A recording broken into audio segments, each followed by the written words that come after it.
Hello and welcome to me, Tomha. I'm sharing today something that's very real and very dear to me, and something I've been trying to do for almost 3 or 4 years right now. And I'm not going to rush through this. I need to get it out. I need to share it. So however it's coming at you like it is. But the reason, one of the main reasons why I need to get this out is because I went through something extremely traumatic in my life. And my life as I knew it, I thought it was over. And it almost cost me my life. I definitely went through a major depression, and I contemplated killing myself and suicide. So I've come to find that so many men have a quiet battle with depression, and no matter how chipper you are or just naturally happy you are, you do go through things that challenge life in its meaning and how you thought or how you hoped or planned or decided it should be. And it really, really puts you in a place where the definite things that were in your life are no longer there. So that's what I'm about to share. That's what I'm sharing. That's why I need to put this out, is because there are other men, there are also women also that go through depression and went through something very traumatic and very hard, very difficult, and it's difficult for them to be able to articulate it.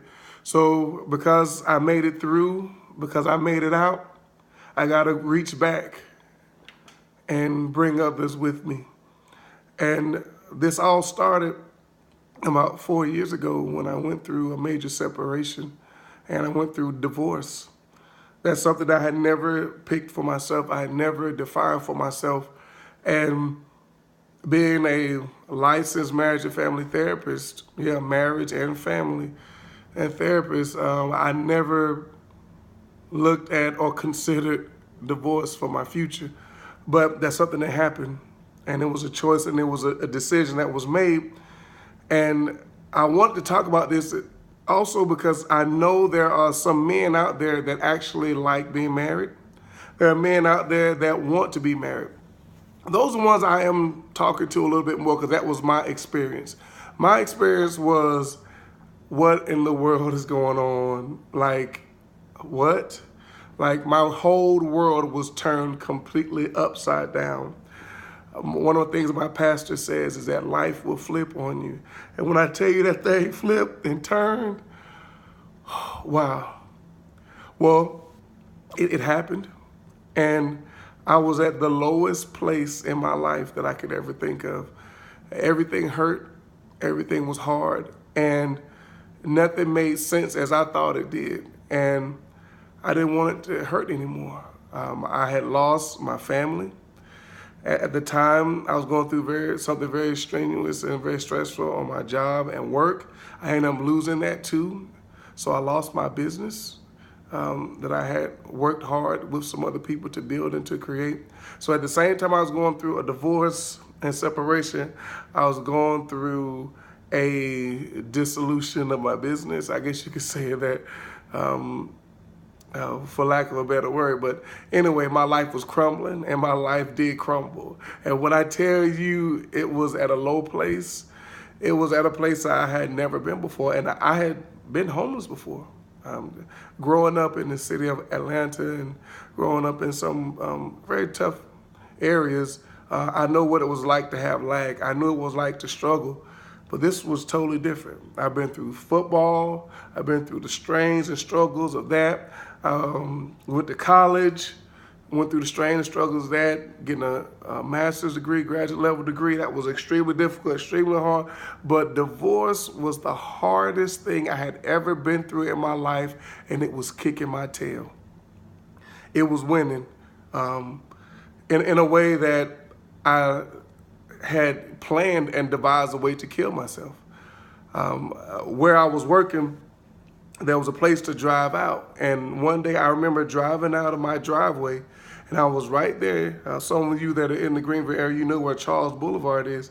Well, it was that traffic that goes right by the fire station, right in front of the sports center, the sports facility right there. It's always traffic around 4 or 5 o'clock. Boom, and I was sitting right there. I was going to drive off in the traffic because I was like, man, all these cars are flying. I could just pull out, be done, over with.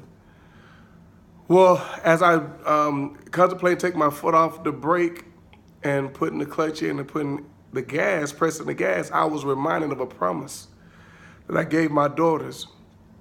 I promised my daughters that they would never grow up without a father, because I knew what that was like and have struggled with that a lot in my life, not having a father.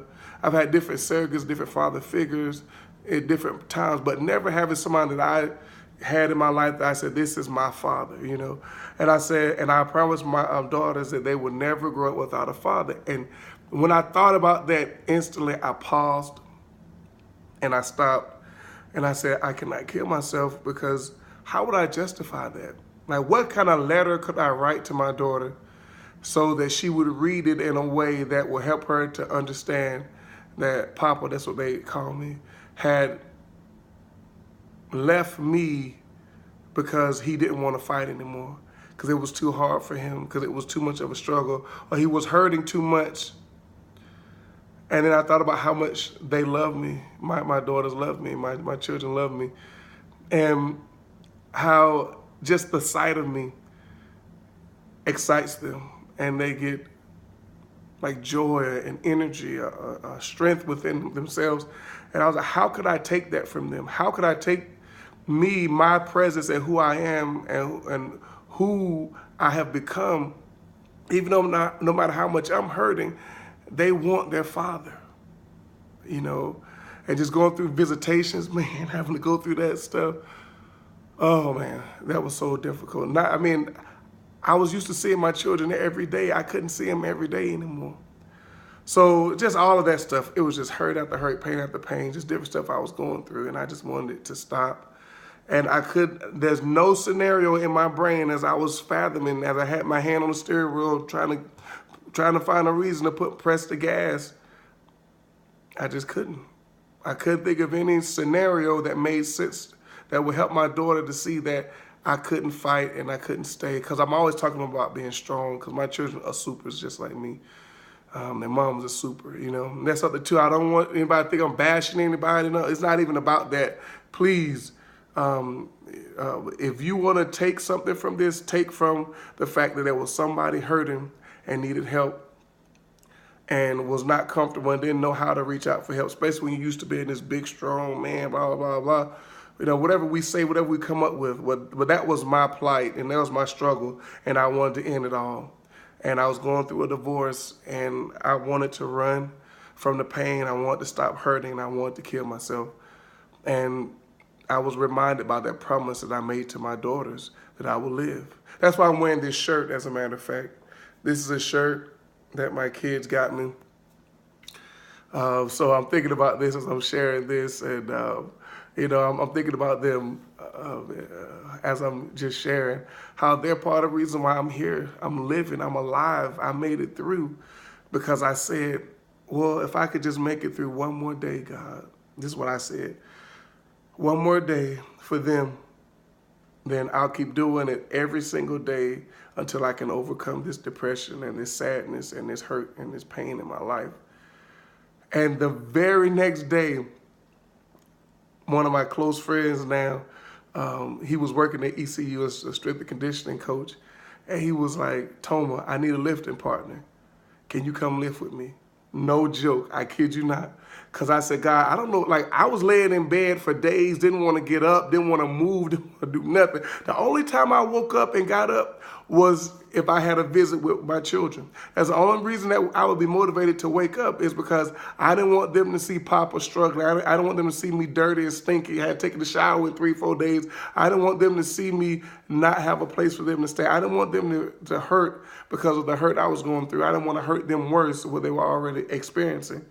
And so that's the only reason why I was up. Like I said, it was my children. So when I got this phone call, I was like, well, now I got to get up for him. I don't know if you get a chance to see the Irmo, man. It's you, dude. But like he called me. He was like, "Tomha, man, I need a lifting partner, man. I'm trying to reach some goals, blah blah. If you got some free time." I was like, "Psh, yeah, I got some." I mean, he had no idea what I was going through. To this day, like I never really went into detail. And I was like, "Yeah, dude, I will be there." He would call me. I'm in the bed, don't want to do nothing, don't want to get up. At the time, I was 300 and maybe 40 pounds, 330 pounds, man. So I was more than 30 pounds heavier than I am now. It was like almost all fat, I could tell you. Low self-esteem, low self-worth, all that stuff, boom. But I was struggling bad. And he called me and he was like, "Man, Tomha, I need a lifting partner." So I was like, "I got you, dude, I got you." So then I started to get up for him. Then I started to get up for my children. And now almost every day of the week, or at least 5 days a week, I'm waking up. And every other weekend, because that's when I had my visits with my daughters. And so I began to see how God used faith and fitness and my children and mix all that together to help me make it out of depression, to help me to make it out. And that was what, in 2012, going into 2013. That's when my divorce was finalized. And I'm here now. I made it. I'm a living testament that if you allow yourself to be open to answers, you will find answers. And I found an answer out of depression. I found an answer overcoming that tragic loss of a marriage, loss of life, of how I knew it, and starting over, building over. Lost family. Well, I thought it was, family. Had to start over completely, ended up losing my business, homeless, all that stuff. I was out here. I was out there in these streets. But I tell you, listen, anyway, because I don't want to glorify the experience and the hurt and the badness, because what I'm going to do, I'm going to go back and I'm going to break each part down, each segment down, and talk about it, because I'm talking about it like in past tense, like boom, it was that easy. But if you all have any questions, you can email me. You can call me if you have my number. If anybody wants to hear any more details, just reach out to me and I'll share more specific things as I'm sharing the story, because I know each and every person like, well, how did you wake up the next day? How did you not make excuses and lie and stay in bed? Like all these type of things. Like how did you deal with that hurt? And the social part, because I'm a member of a big church and everybody knew me as a leader, as a minister in my church. And I'm going through divorce, So, I mean, like I said, every part of my life, my family life, my faith life, my personal life, my business life, it crumbled. And I'm back. So if I can make it, you can make it. I believe God used fitness and faith and my family to help me to make it. Whatever it is that you need or that needs to happen to help you to make it, I believe that is possible. Those are some of you that are looking at this video right now, looking at this post. Somebody added you, or somebody sent this to you, somebody shared this to you because they know you're going through the same thing or similar thing that I went through and I'm going through right now. And I guarantee you I have answers that will support and help your growth and development and your pathway out of this thing. That's something that I'm very grateful for, that I've been able to get some strategies and some wisdom that has changed my life forever. And I'm looking forward to sharing it, and I have to share it with you. That's something I promise God. I said, I make it through this, I make it out of this. You best believe I'm putting that wisdom out there. I'm shining that light, because darkness cannot exist where there's light. There was so much darkness, and I need to shine this light so that it will eradicate the darkness that you're experiencing, that you're going through in your life right now. Thank you so much for giving me your time. I'm looking forward to sharing even more detail, but I just want to say thank you. And I'm looking forward to sharing how if I made it and if I can make it, people look at my weight loss, it was all part of that same process. Just so much stuff. There's so many things. And I'm going to share almost every single detail if I can. And I'm hoping to be as transparent as possible so that you can see just how real this is for me. I want to be real for you.